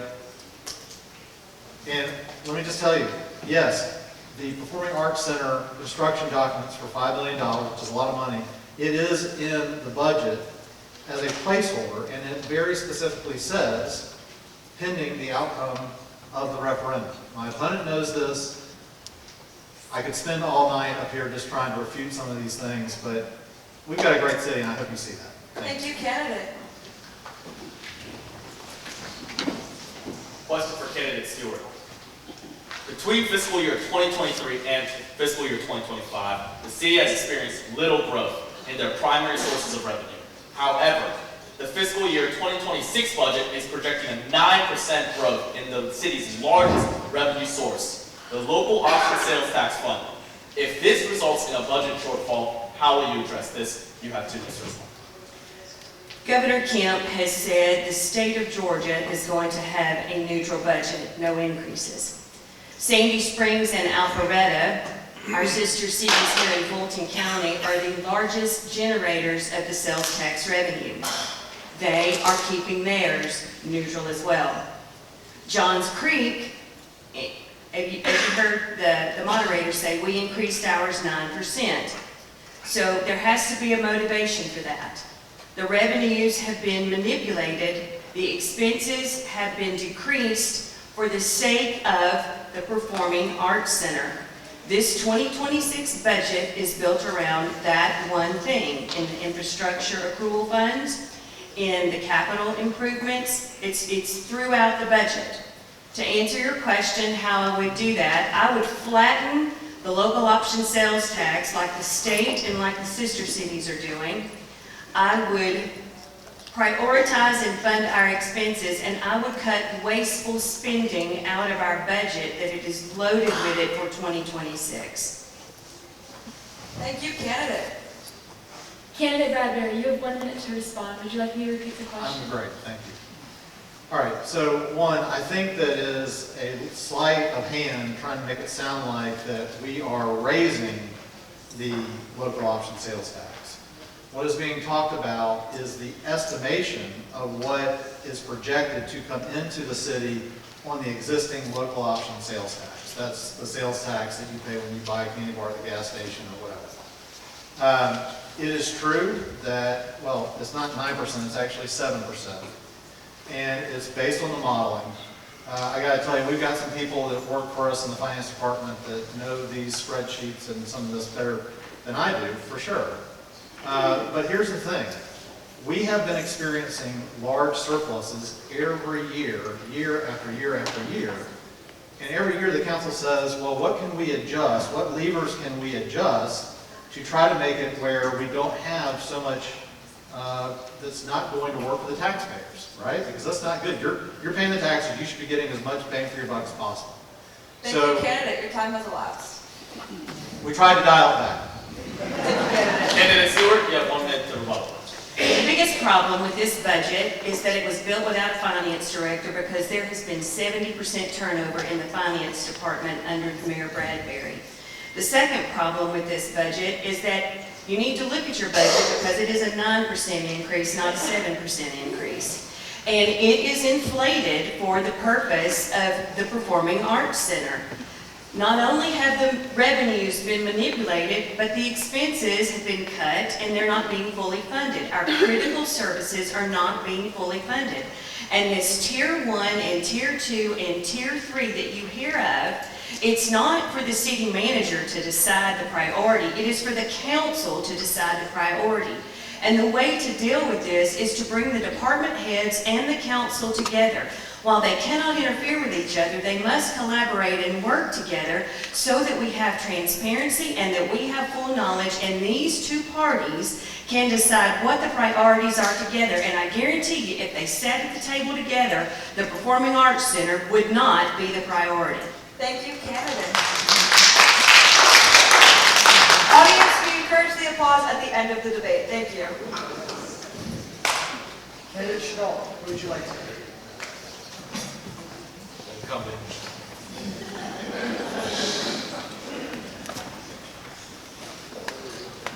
Candidate Chenault, your question is, considering the median age of Johns Creek residents is 45.2, how do you plan on continuing to attract younger families and people to either move to or remain in Johns Creek?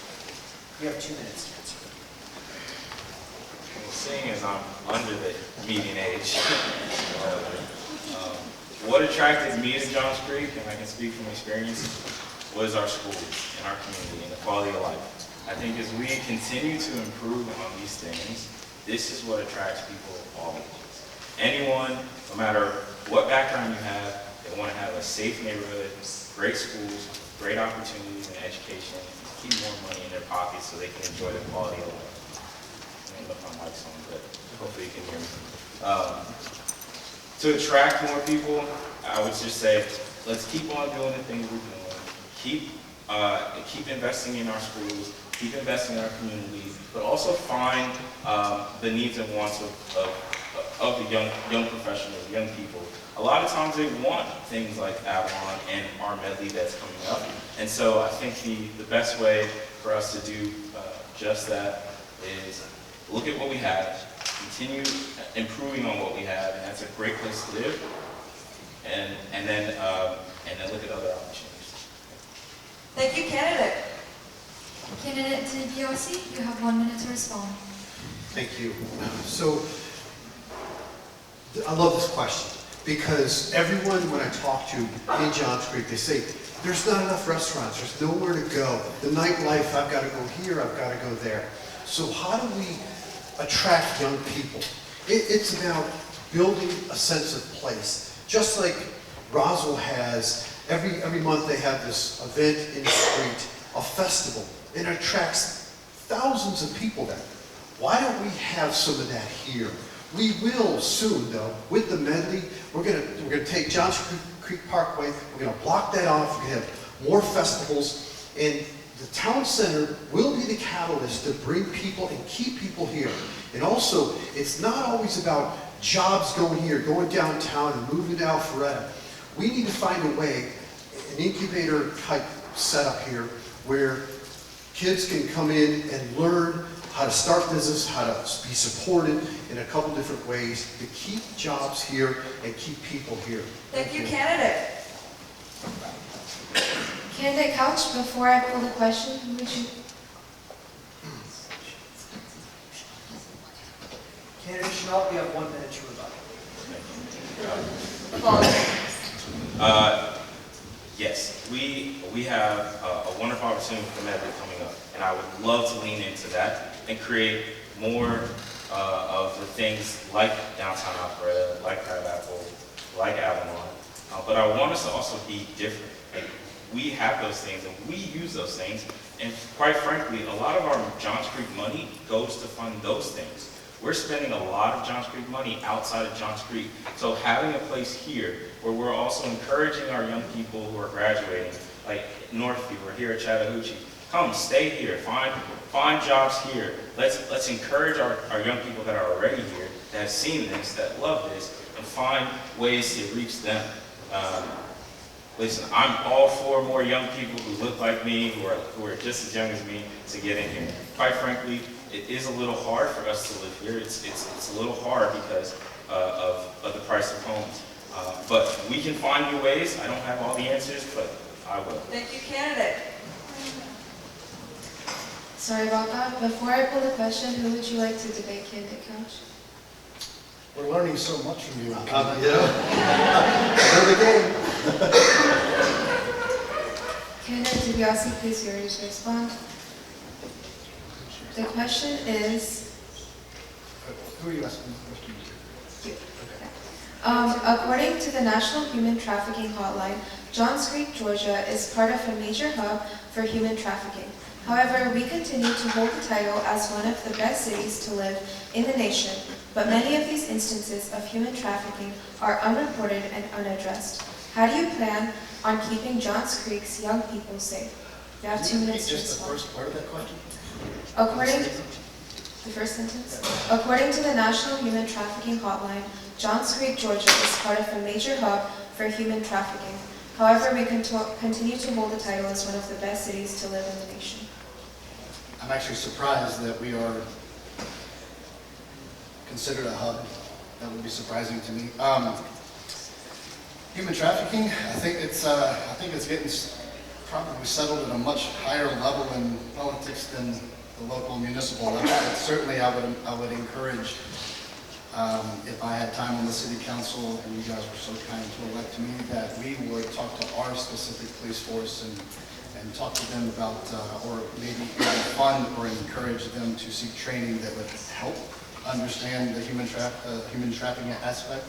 I know that just across the river in Peachtree Corners, I know that on the news, I saw unfortunate news that one of the hotels was actually participating in such disgusting behavior, activity, business, and that just got busted. So I would really probably want to fund or ask council to spend the money on the education of our law enforcement and just make sure that they're aware of what that looks like so we can cut down on that. Thank you. Thank you, candidate. Candidate DiBiase, you now have 1 minute to respond. Yes, this is actually horrible what's going on the northern side of Atlanta, Roswell, Alpharetta, Johns Creek. Roswell has taken such an aggressive stance in about the last year to shut down human trafficking and to go after these massage parlors out there because they are a front, not only for human trafficking, but they're a front for all kinds of activities, from drugs to you name it out there. So while they're working on their city to clean that up, I think there's a broader scope and a broader plan.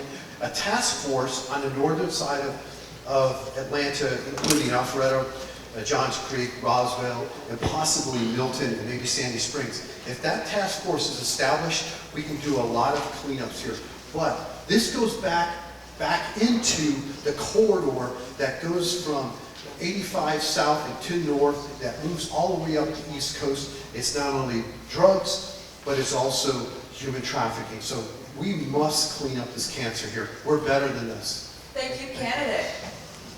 Candidate Couch, you have 1 minute to respond. Yeah, I totally agree. And I think Johns Creek's already made progress where, correct me if I'm wrong, a lot of people can't, but I think I'm pretty sure that we have taken the stance already that there will be no new massage parlors, etc. And then I would also, again, if I had to say, I would just really want to focus on, even at the higher state level and the local cities around us, to continuously work together with our police department and theirs and everybody else's up and down 85, 75, whatever the corridors are that are bringing the traffickers in. So I just want to make sure that we support them for whatever they need, fund them, put them through the education, make sure that they are aware of the signs and be able to get ahead of that, because that is that would actually be one of my top priorities too. I did not realize that we were a major hub. Thank you. Thank you, candidate. Candidate DiBiase, who would you like to debate? Tyler Chenault. Candidate Chenault, be ready to respond after he answers. Okay, Candidate DiBiase, your question is, in the Metro Atlanta area, 23 of the 24 total arts centers are not self-sustaining.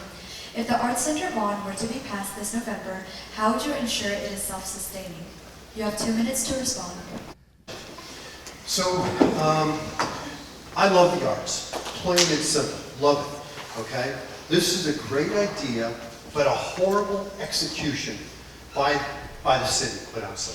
So, how I would do this, I have already gone out on my own and started, just in case the vote in November is a yes, we need to find a way to provide a soft landing for this, because while the construction documents and the construction of the facility will move forward, how do we cover the M&O or the operations? How do we keep the lights on? So I went ahead on my own and found an organization, a large organization, a publicly traded organization that said, hey, let's go ahead, and I showed them all the information, and they said, I'm interested.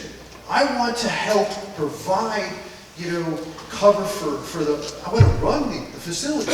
I can provide it's already time. I have so much to talk about. No, it's 1 minute. I got 1 minute. It's a lifeline. So okay.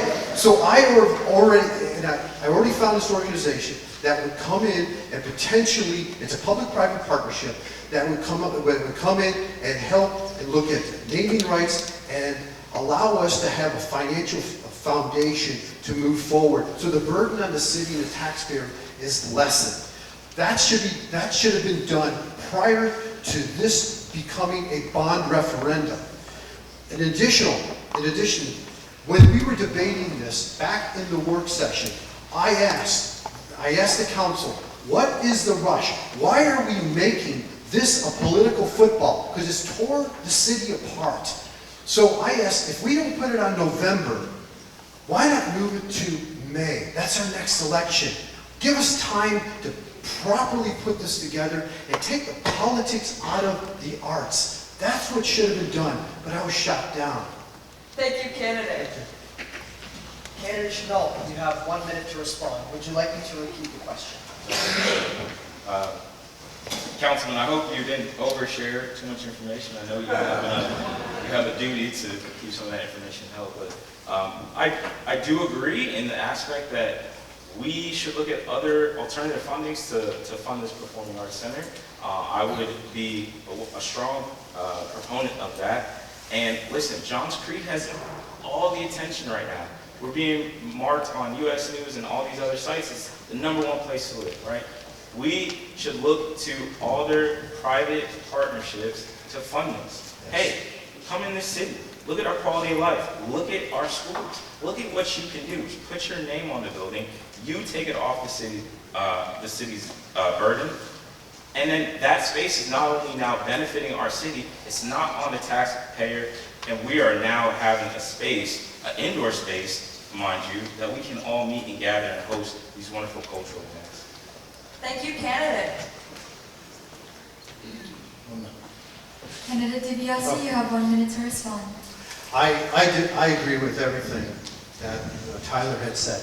A public-private partnership is what we should be doing. It should not be all on the taxpayers. We should have a concerted effort to go out and find a way to raise money through endowments and foundations. That's the way to pull this together. That's the way to make it acceptable to all the people that potentially will vote no in November. This should never be a political football. Politics should be in nowhere part of the arts. Thank you. Thank you, candidate.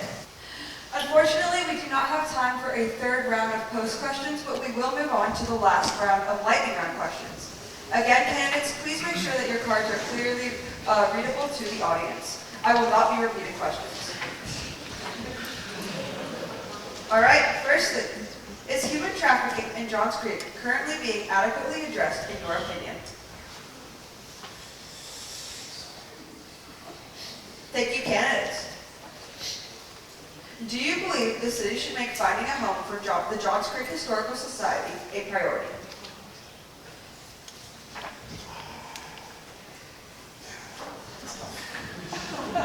Thank you, candidates.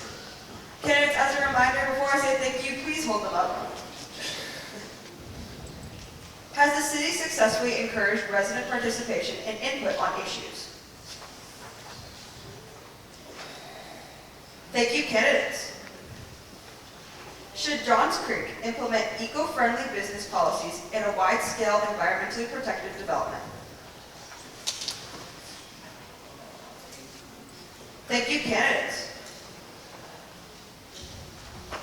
Johns Creek will turn 20 in 2026, which is a milestone for any city. Do you believe the city should budget money to celebrate this occasion?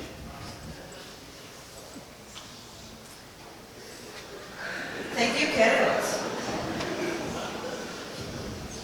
Does Johns Creek need a 5th fire station? Thank you, candidates. Do you believe the city is doing enough to address the underage and illegal drug usage? Thank you, candidates. Finally, despite Johns Creek budget being $100K in 2021, the Macedonia Historical Cemetery remains relatively unmaintained. Do you support its preservation? Thank you, candidates. Thank you so much for participating in this debate, candidates. I would first like to thank our tech team for helping us throughout this entire thing. You guys have been amazing. Now, thank you to all the candidates that have participated in tonight's debate. I would also like to thank our audience tonight for being so respectful and courteous to each candidate. Great job for the SOS ambassadors tonight, too.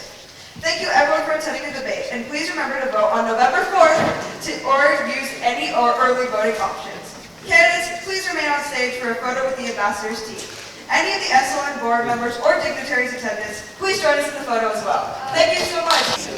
So, I want to thank everyone for being here this evening and spending time with us. You've learned a lot, you've heard a lot, you've heard a whole bunch of different perspectives tonight on different topics. And you have to ask yourself one simple question. Who do you trust to fulfill your vision for Johns Creek going forward in the future? Who will you actually trust to continue and do the work when the lights go down and the task still needs to be completed? Who are you comfortable that will do it? This is not a vanity project. This is not an experiment. This is too important for Johns Creek to be just put on Facebook. This is a commitment. This is a hard job and it's a commitment.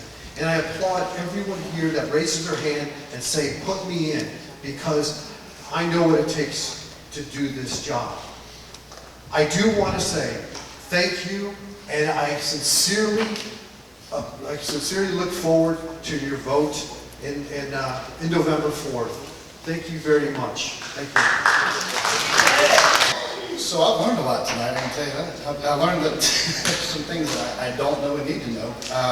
It's interesting that when I learned that I was going to run and I submitted my application, I went and immediately started watching all of these city councils and going to city council meetings and planning meetings, and I think I got asked 2 questions that I really wasn't prepared for. So I think you and I are both confused a little bit tonight. So my thing is this. It's knowledge base that I don't have that he has. That's for sure. And that's okay, because you learn on the job. My biggest thing that I want you to take away from me tonight is that it doesn't matter what he thinks or what I think or what Tyler thinks, it's what you think, and I'm listening. That's the main thing, the point that I want to drive home. The second thing I want to talk about is I am so happy, finally, that we've heard the word division. I went to an event last night. There was actually a card with all the divided characters on one card that were kind of running as a team. Never seen that before. I kind of heard it in the background. I witnessed it, but I hadn't seen it. But at least we're talking about it tonight. We've actually heard the word division in council several times. A divided or division of council is unhealthy, period. So in one of my council meetings that I went and sat in on, I think John mentioned it earlier, there is a budget, the most important thing that the council does. And it was discussed for months. And I sat through literally 2 hours of a city council planning meeting before the council meeting took place an hour, 5 minutes after that. And that's when they decided to roll out this $5 million amendment. I think that's amazingly unhealthy. And I thought right then and there, I saw the divisiveness or the division in the council, and that's why I'm running. Look forward to earning your trust and your vote. Thank you guys. I appreciate you being here tonight. Thank you, candidate. Well, I can tell you, like I said before, I love this city. I stepped up to serve, and in every aspect of my life, there's service. You can follow the tracks. My actions speak for themselves. I step up to be involved in this community, whether that's in our faith communities, whether that's in the public safety and trying to make it so our community can be better. You will have someone who not only is looking forward, who's looking at the future, who's looking at different ways for us to get better. I think our better days are still ahead. I am excited to run. I'm excited for the opportunity to serve this city. I'm excited to give back to the city just in the many ways that I've already been doing. And you can look at my resume and you can see that I care. And you're going to get that from me every single time. My passion and my energy will always show up, and I represent you. I'm not running on a slate. I'm running on an independent mind that is just what is best for the people of Johns Creek. We are a wonderful city.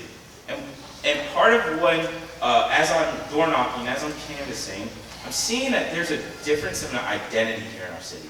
In Shake Rag, in Medlock, and in Barnwell, there's very different opinions. Some members don't even go to our parks that are in different parts of town. I want to see us be a connected city, because a connected city spends money here. We reinvest back in our city. We have pride in our city, and we are taking care of it. And we should have Alpharetta, Milton, Duluth, Roswell spending money here, not us going there. We have to be different. We have to be the exception. That's what you get from me as a council member. Thank you, candidate. I would first like to thank Student Leadership North for hosting and moderating tonight's debate. You have two very different choices for mayor that's going to take Johns Creek in one of two very different directions. The mayor's theme has been Forward Together, and I will tell you what Forward Together means from my perspective. It means higher crime, according to the chief of police. It means higher density, higher fees known as taxes. It means higher city staff turnover. It means more congestion, more debt.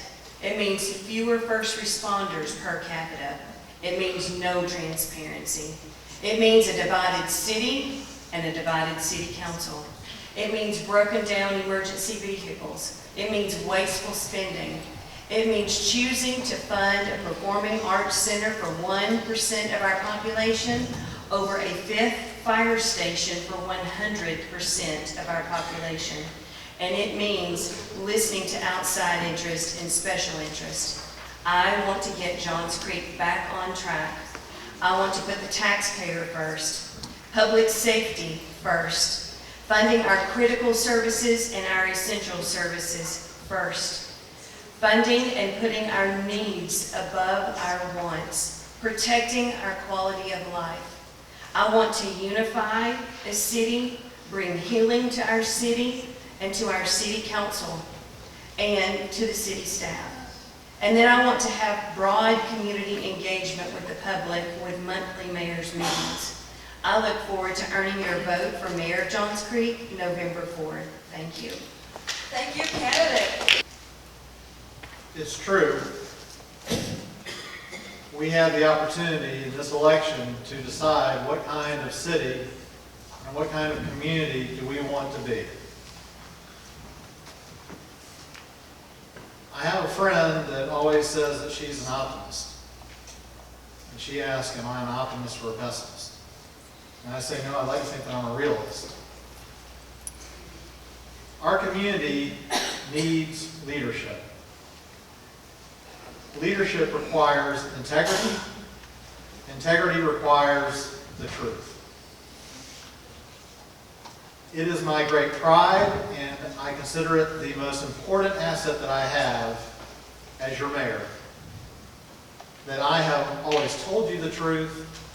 I'm always going to tell you the truth. We've had a great run these last 4 years. I don't know if and when our community will ever be truly challenged. But it is so important to me that if and when, if that were to ever occur, that I would have the moral authority, if I needed to lead you with confidence, and that you have confidence in me. There is so much misinformation. Yes, there's division. It's crazy to hear about this unifying thing when literally, to his point, there was an ad in the paper put out with vote for these 4 people. And there's a refrain from 4 people here that you could tell are singing off the same sheet of music. Well, let me tell you something. That's not an accurate, truthful depiction of the city of Johns Creek. The city is not perfect, but I think it is very, very good. When you go out tomorrow and you're seeing a Johns Creek police car, does it look like it's about to fall apart, or does it look like it just came off the showroom floor? Thank you, candidate. Your time has elapsed. Thank you. So friends, first and foremost, thank you very much for staying a little longer. Appreciate your extra time. The fact that you are here means you care about Johns Creek. Thank you for student leadership, for organizing this. As I said in my opening remarks, I believe Post 3 needs a change, and I want to bring that change. I've expressed my leadership skills and my ability to create impact. If some of you remember, 5 years ago, we had a police chief situation where we had to go on a national search and find the next police chief. At that time, the former mayor of Johns Creek, Mike Botker, and Ed Densmore asked me to be on a committee with 4 people to interview the shortlisted people who were there to be becoming our next police chief. They trusted me. The reason why I've been involved in all these committees and organizations, because they have given me the trust. I'm blessed to get that trust, and I hope I have made them proud. We are a very good city. We are number 1, but it's easy to become number 1, very difficult to remain number 1. The reason why I believe that we need a change is my opponent has made it very clear that we are not a transparent council. But my question is, if transparency is important, it goes both ways. How is it that he hasn't been transparent at the time when he should have been transparent during the budget process with his colleagues and bringing up things at the last moment? When you talk about together we made Johns Creek shine, the city shine, yes, that is true, but with a divided council. Access baggage slowing us down. I 100% agree. The access baggage is sitting on Post 3. Thank you for your time. Thank you, candidate. Thank you, SLJC, and thank you, members of the staff. And to my neighbors, I really thank you for spending your evening with us. I just want to tell you, it has been an incredibly fortunate experience that I got to represent you. I don't have the luxuries of uttering homilies. I have to work with numbers.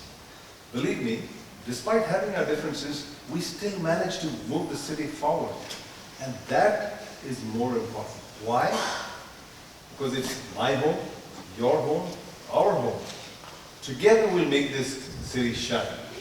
And that's exactly what we've been trying to do for the past 4 years. There is some room for improvement. We will work on it. And I'll also talk about, people talk about ads and paper. Believe me, we know how bad it is. We've been on the receiving end for the last 6 to 8 months. I don't want to go through that again. Because I would love to go to the council and say, I love coming to work. But if every time you put up on anything, you know the famous quote, good ideas go to Washington to die? At times I was feeling that's the same thing about Johns Creek. But you steel yourself because you have a larger responsibility to the citizens of this city. Here's what I want to tell you. With your steady support, the city will once again shine. We will make this city thrive. In the language of a former president, he talked about USA as a shining city on the hill. Johns Creek is our hill. Let's make it shine. Again, the next 4 years. Thank you very much. Thank you, candidate. As we close tonight, I want you to leave with one thing. Johns Creek is the best city to live in America. And I'm the best candidate to build on the progress that we are doing. In the next 4 years, I'll strengthen the public safety. Use advanced AI technology to improve the traffic, even before looking at the construction part. Improve the mobility and connectivity within the city. And support smart and balanced growth. And create a vibrant town center where people can gather. And create a career-focused environment for students and the future generations so that they can thrive. And create an environment where our kids and the future generations will pick Johns Creek as their home over the other cities. What I offer? Education, experience, results. More importantly, commitment to listen and keep Johns Creek residents first. I seek your trust, support. Together, we can keep Johns Creek progressing into the future. My opponent has been saying about projections, like financial projections, like the financial model. The model worked tremendously. And 9% projections was based on the budgeted number. The actual number came out much higher, 28 million.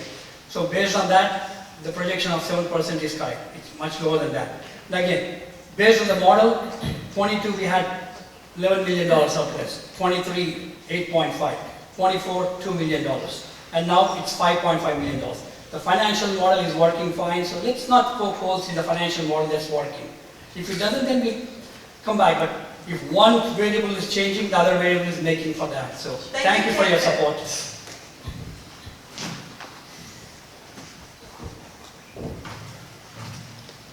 Thank you once again. So in 2006, our city got off to a great start. Fiscally responsible government, which was also the citizen friendly. But in the last few years, I think we have strayed and lost our focus.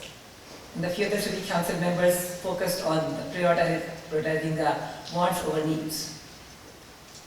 Our city is already number one for what it is already. So why change the ecosystem and change the character of the city that made us the number one to begin with? What truly matters actually? Number one, safety. Safety is not a talking point. It is actually the essential foundation of the city. We must make sure that we truly support and fully fund, equip, and resource the first responders departments. Number two, quality of life. I support and I commit to make sure that our parks are preserved and completed. They also make sure that we have the pedestrian and bike friendly city. Also make sure that we address the stormwater addresses issues. And mostly, and lastly but thirdly, there's the fiscally responsible taxpayers' dollars. We have to make sure that every dollar that we spend is necessarily accountable and transparent. And your presentation has been take it for granted. Few of the city members have followed just other leaders and without even asking what's good for the city. We can bring this focus, accountability and transparency to the city. We have a lot of work to do, but we can, with your support and vote, we can bring the city back on track. I promise to be your voice on the table. I promise to be the independent voice to present your interest. I will be a tough negotiator for you. Thank you so much. Thank you, candidate. Audience, you may now applause.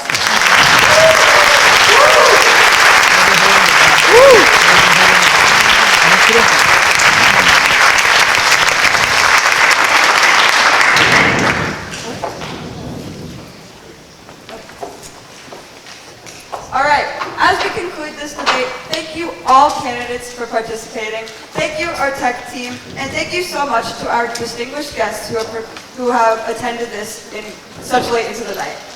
I would also like to encourage all candidates and any members of the SLN board to please join us on a photo on the stage. Everyone else, you are free to go. Thank you for joining us.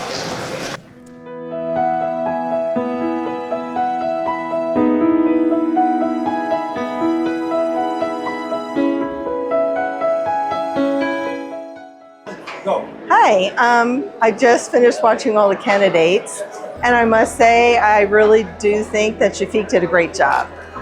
He's personable, he was very easy to understand, and I feel like he really does talk from the heart, and I really like what he says. So I think he did a great job tonight.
Hi, my name is Sharia Atal, and I am one of the Secretary of State Ambassadors with Student Leadership North.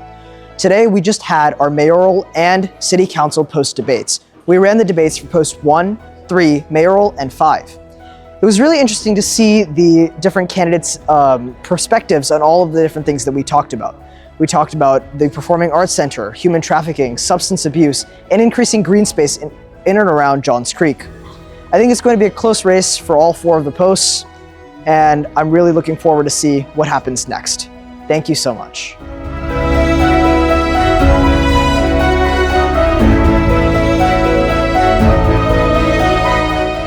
Hi, my name is Zara Duque Vasquez, and I'm one of the Georgia Secretary of State Ambassadors under Student Leadership North. I think tonight was a great representation of how really democracy comes together. I really enjoyed seeing all the different perspectives come in and, represent not only the citizens of Johns Creek, but also the people themselves. I think that it was just a great opportunity for, our community members to come on down and really get to know these people, because I think you hear them maybe on the news and you might hear on the newspaper like this person this, but I think this was a great way for them to really interact on a one-on-one basis, and I think it's just a great opportunity for everyone involved.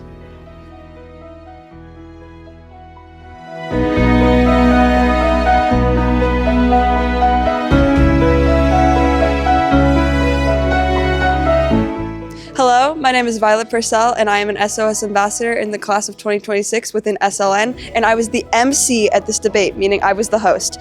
I witnessed a lot of catty infighting within the debate, which I think is the epitome of what a debate should be. A lot of the candidates were arguing completely different opinions, which it was amazing to not have to hear a bunch of yes, yes, yes, or no, no, no on around the same questions. And I think that's just a hats off to the SOS ambassador team for making such diverse questions. And I think this just showed the diversity of the issues that are plaguing Johns Creek. Thank you.